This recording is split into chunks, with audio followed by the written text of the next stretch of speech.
In this S-Class Coupe, remove the door lining. We start with the cover on the armrest. Begin with the front part, then remove the cover.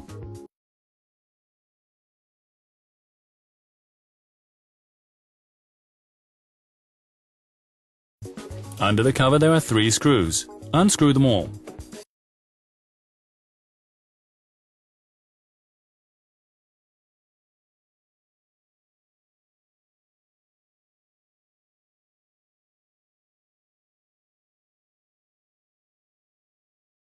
Then pull the door lining carefully all round from the retaining clips.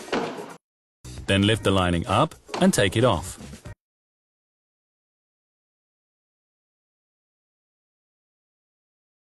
Caution! This retaining clip must remain in the door liner. Take it out if necessary and slide it back in its holder. Then unhook the Bowden cable of the door handle and disconnect all the existing connections.